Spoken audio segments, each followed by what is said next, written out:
وکفى وسلام على عباده الذين اصطفى اما بعد فاعوذ بالله من الشیطان الرجیم بسم اللہ الرحمن الرحیم۔ معزز محترم محتشم سامعین حضرات، 3 دسمبر بروز ہفتہ 2022 بعد نماز فجر کا یہ درس حدیث مصطفیٰ صلی اللہ علیہ وآلہ وسلم شرح ادب المفرد قسط نمبر 121 ہے، اور آج کا درس حدیث انشاءاللہ حدیث نمبر 731 سے لے کر 735 تک جاری رہے گا۔ آپ دعا فرما دیجئے رب کریم مجھے شرح صدر کے ساتھ حق سچ بیان کرنے کی توفیق عطا فرمائے، اور اللہ تعالی ہم سب کو عمل والی باتوں پر عمل پیرا ہونے کی توفیق عطا فرمائے۔ یہ ہے جی باب من حکا کلام الرجل عند العتاب۔ اس کا ترجمہ یہ ہے کہ جو ناراضگی کے موقع پر کسی آدمی کی بات کرے اس کا بیان، ناراضگی کے موقع پر۔ اب ذرا حدیث غور سے سنیے گا۔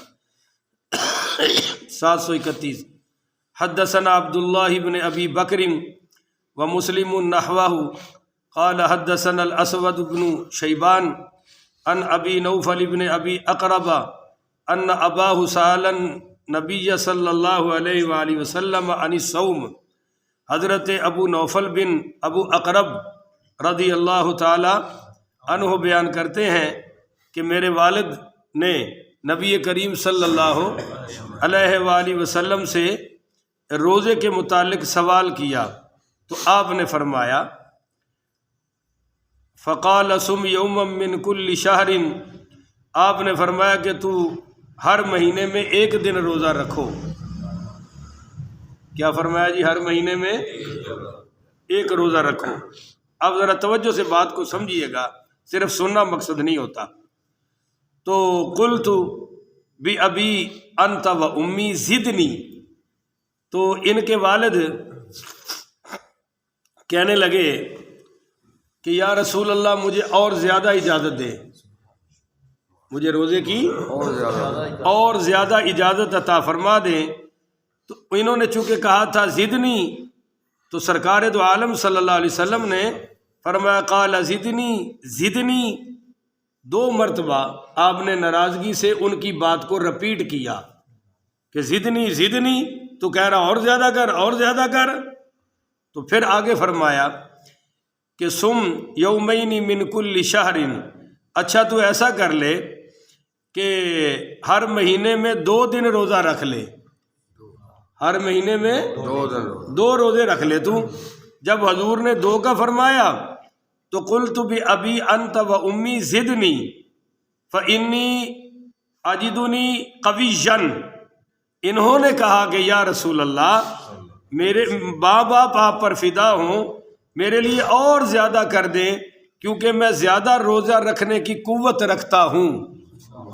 اب اس کے جواب میں حضور پاک صلی اللہ علیہ وسلم نے فرمایا انی اجدنی قویا انی اجدنی قویا، انہوں نے کہا تھا نا میں زیادہ طاقت رکھتا ہوں، تو حضور نے ناراضگی میں فرمایا کہ میں زیادہ طاقت رکھتا ہوں، میں زیادہ طاقت رکھتا ہوں۔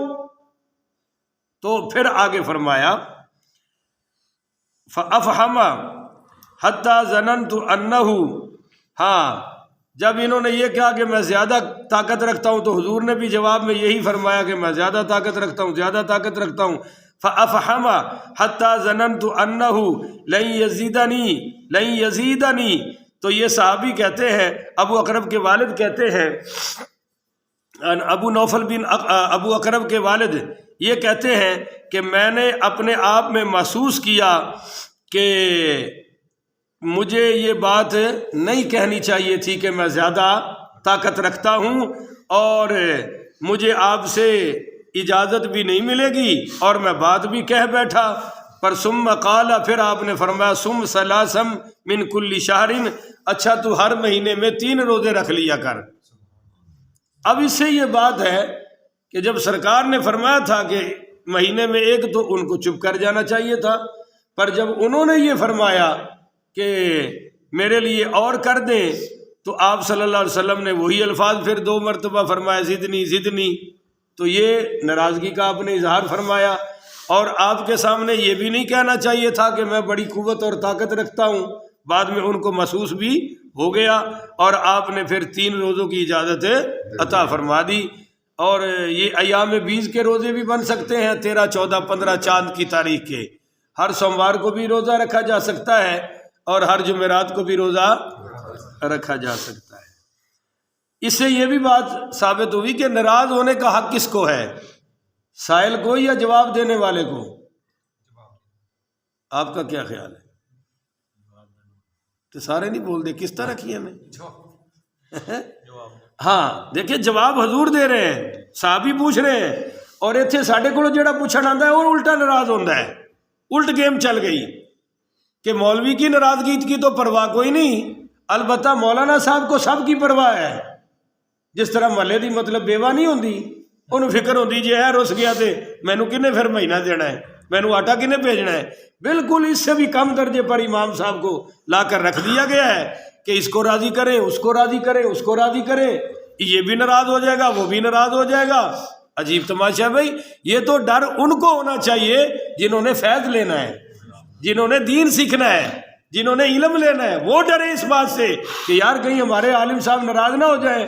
اور عالم اگر سید ہو، آل رسول ہو، تو پھر فکر ڈبل ہونی چاہیے، کیونکہ میرے نبی پاک نے فرمایا جس نے میری آل کو تکلیف دی میں بدلہ لوں گا قیامت والے دن، اور جس نے میری آل کی خدمت کی وہ قیامت والے دن مجھ سے آ کر بدلہ لے لے۔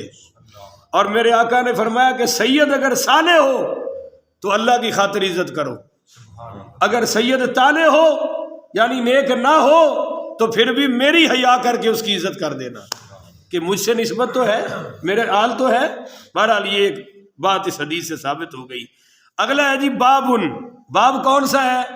یہ امام بخاری نے لکھا، بولو نہیں، بس بابن لکھا ہے کہ باب، حدیث آ گئی۔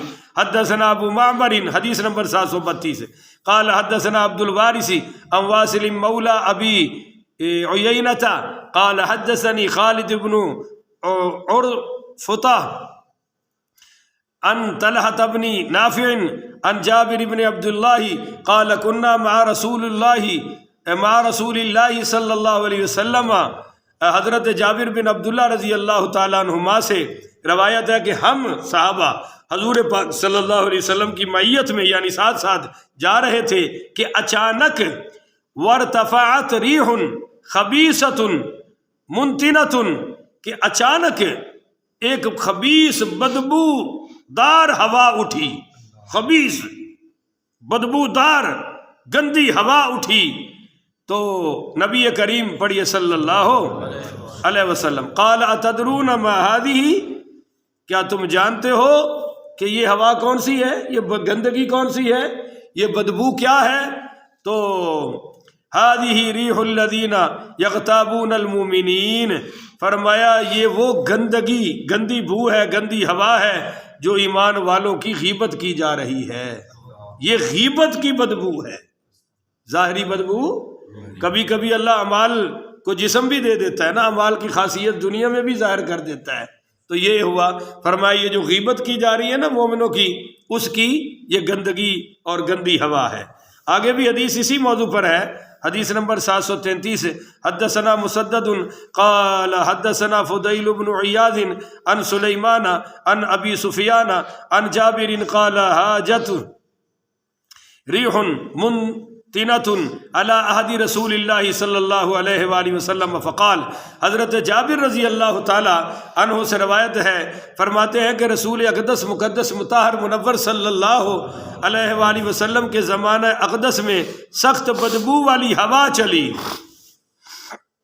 تو فقال رسول اللہ صلی اللہ علیہ وسلم ان ناسا من المنافقین اغتابوا اناسا من المسلمین، آپ نے فرمایا کہ بے شک منافقین میں سے کچھ لوگ مسلمانوں کی غیبت کر رہے ہیں، انہوں نے غیبت کی ہے، تو اس کی وجہ سے فبعثت هذه الريح لذلك، اس کی وجہ سے یہ گندی ہوا چل رہی ہے۔ تو بھائیو غیبت کے بارے میں دیکھیے، اگلی حدیث بھی آ رہی ہے، حدیث نمبر 734 حدثنا عبداللہ بن صالح قال حدثني معاویة بن صالح عن کثیر بن الحارث عن القاسم بن عبد الرحمن الشامی سمعت ابن ام عبد یقول، یہ حضرت قاسم بن عبد الرحمن شامی سے روایت ہے کہ میں نے حضرت ابن ام عبد، پتہ ہے یہ کس صحابی کو کہتے ہیں؟ ابن ام عبد پتہ ہے؟ بولو. حضرت عبداللہ ابن مسعود کو. آج کے بعد یاد رہے گا انشاءاللہ. حضرت ابن ام عبد یعنی حضرت عبداللہ ابن مسعود کو فرماتے ہوئے سنا کہ یقول من اغتب عنده مومن فنصرہ جزاہ اللہ بہا خیرا فی الدنیا والآخرہ، کہ حضرت عبداللہ ابن مسعود نے فرمایا کہ جس آدمی کے پاس کسی ایماندار آدمی کی غیبت کی جا رہی ہو، مثال کے طور پہ اللہ نہ کرے ہم میں سے اب کوئی کسی کی غیبت شروع کر دے مسلمان کی، تو عبداللہ ابن مسعود فرماتے ہیں غیبت کی جائے تو وہ اس غیبت کیے گئے شخص کی مدد کرے، یعنی جس سے غیبت کی جا رہی ہے اور جس کی جا رہی ہے، تو یہ سن کر اس کی مدد کرے جس کی غیبت ہے، اس کا دفاع کر دے. تو فرمایا فنصرہ جزاہ اللہ بہا فی الدنیا بہا خیرا فی الدنیا والآخرہ، تو اللہ تعالیٰ اگر یہ غیبت سے دفاع کرے اس کی جس کی غیبت کی جا رہی ہے، تو اللہ تعالیٰ دفاع کرنے کے بدلے میں دنیا اور آخرت میں اس کو اللہ تعالیٰ جزا عطا فرمائے گا. اچھا جی، آگے فرمایا کہ وَمَنِ اغْتَابَ عِندَهُ مُؤْمِنٌ فَلَمْ يَنْصُرْهُ جَزَاهُ اللَّهُ فِي الدُّنْيَا وَالْآخِرَةِ شَرًّا، اور جس کے پاس کسی کی غیبت کی جا رہی ہو اور یہ چپ کر کے سن لے، اس کی حفاظت ہی نہ کرے، تو آپ نے فرمایا اللہ اس کو دنیا آخرت میں برا بدلہ عطا فرمائے گا. شرًّا جزاہ اللہ فی الدنیا جزاہ اللہ بہا فی الدنیا والآخرۃ شرًّا، اللہ اس کو برا بدلہ عطا فرمائے گا. ان قال فیہ ما یعلم فقد اغتابہ وان قال فیہ بما لا یعلم فقد بہتہ، فرمایا جس کی غیبت کی جا رہی ہے اگر وہ عیب اس میں ہے تب تو غیبت ہے، بولو تب تو. پر لوگ بھائی بڑے بے باک ہیں، وہ کہتے ہیں جی میں سچی گل کر رہا ہوں، تو سچی تو غیبت ہے کرنی آؤ، پھر کہتا ہے میں منہ پہ بھی کر سکتا ہوں، تو کرنا منہ پہ جا کے. ایک بات کو کرنے کے لیے آسانی ڈھونڈ لیتے، ایک گل جی میں منہ پہ بھی کر سکنا، تو کر نہ جا کے. جب تو منہ پہ کرے گا تو سنے گا بھی تو صحیح نا، پر وہ تو ہے نہیں. اور ایک بات کہ دو کنڈیشن لگاتے ہیں، بات سچی ہے، فرمایا بات سچی ہے تو غیبت ہے، اور وہ ان قال فیہ بما لا یعلم فقد بہتہ، اگر یہ بات اس میں ہے ہی نہیں اور یہ جھوٹ بول رہا ہے تو پھر تو بہتان ہے. سچی ہے تو غیبت ہے. پر بات کرنے کے لیے لوگ دو بہانے، ایک تو کہتے ہیں جی بات سچی کر رہا ہوں، نمبر دو کہتے ہیں میں منہ تے بھی کر سکنا، تے کر نہ جا کے منہ تے. انہوں جواب کی دینا چاہیے کہ جاؤ دے منہ تے کر بھائیا، سانو سنا کے ملوث نہ کر. یہ ہو گیا جی. آگے ہے جی حدیث نمبر 735، آج کی نشست کی آخری حدیث ہے نا. یہ 34 تو سنا دی میں نے، 34 ہاں جی سنا دی. آگے ہے جی حدیث نمبر 735، توجہ سے سنیے گا. باب الغیبت وقول اللہ تعالی عز وجل ولا یغتب بعضکم بعضا، کہ غیبت اور اللہ عز وجل کے ارشاد کہ آپس میں ایک دوسرے کی غیبت ہے. یہ کون سی صورت ہے آفت جی؟ سورۃ الحجرات، حجرات ہی ہے نا. ولا یغتب بعضکم بعضا، ایسے ہی ہے کہ تم ایک دوسرے کی غیبت ہے. ایحب ان یاکل ایحب احدکم ان یاکل لحم اخیہ میتا فکرہتموہ، کیا تم میں سے کوئی پسند کرتا ہے کہ وہ اپنے بھائی کا مردہ گوشت کھائے؟ یہ قرآن میں ہے کہ تم میں سے کیا کوئی یہ بات پسند کرتا ہے کہ مرے ہوئے بھائی کا گوشت کھائے؟ اس کو کوئی پسند کرتا؟ تو جو ہم کسی کی غیبت کرتے ہیں یہ مرے ہوئے بھائی کا گوشت ہی تو کھا رہے ہیں، ویسے تو پسند نہیں کرتے، پر غیبت کر کے سارا دن رات کھاتے پھر رہے ہیں. اب حدیث سمجھیے. 735 حدثنا محمد بن یوسف قال حدثنا النصر قال حدثنا ابو العوام عبد العزيز بن ربيع الباهلي قال حدثنا ابو الزبير محمد عن جابر بن عبد الله قال كنا مع رسول الله صلى الله عليه وسلم فأتى على قبرين يعذب صاحبهما. حضرت جابر بن عبداللہ رضی اللہ تعالیٰ عنہما سے روایت ہے، فرماتے ہیں کہ ہم رسول کریم صلی اللہ علیہ وسلم کے ساتھ تھے، پس آپ 2 قبروں کے پاس آئے. کتنی قبریں تھیں؟ 2 کے پاس آئے.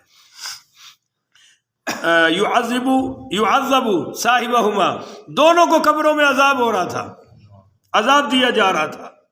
فقال انہما لا يعذبان فی کبیر، آپ نے فرمایا ان دونوں کو قبروں میں جو عذاب ہو رہا ہے یہ کوئی بہت بڑے جرائم کی وجہ سے نہیں ہو رہا، یعنی جن کو لوگ بڑے جرائم ان کی وجہ سے نہیں ہو رہا. کیوں ہو رہا ہے تو سنیے. فقال، فرمایا انہما لا يعذبان فی کبیر وبلا اما احدہما فکان یغتاب الناس، ان میں سے ایک تو لوگوں کی غیبت کرتا تھا، اس وجہ سے قبر میں عذاب ہو رہا ہے.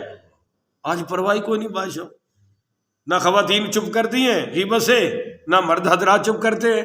وَأَمَّا الْآخَرُ فَكَانَ لَا يَتَعَذَّى مِنَ الْبَوْلِ، اور دوسرے کو عذاب قبر اس لیے ہو رہا ہے کہ یہ بول کے چھینٹوں سے بچتا نہیں تھا، پیشاب کے چھینٹوں سے بچتا نہیں تھا. اب بعض جانوروں نے تو کھڑے ہو کے کرنا ہوتا ہے، ان کو بیٹھنے کی توفیق نہیں ہے. اور کتا بھی پیشاب کرتا ہے تو ٹانگ کیوں اٹھاتا ہے کہ مجھ پہ، اور یہ بیچارہ کتے سے بھی گیا گزرا ہے کہ اس کو چھینٹوں کی کوئی پرواہ، یہ کھڑا ہو کے کر رہا ہے، ادھا تھلے تے ادھا اندر، آرام نہ اٹھ کے کھڑا ہو گیا. وہ پینٹ شرٹ پہنی ہوتی ہے، اس میں ویسے بھی بیٹھنا بڑا مشکل ہوتا ہے، پہلے ساری اتارنی پڑتی ہے، پھر کہیں بیٹھنا نصیب ہوتا ہے.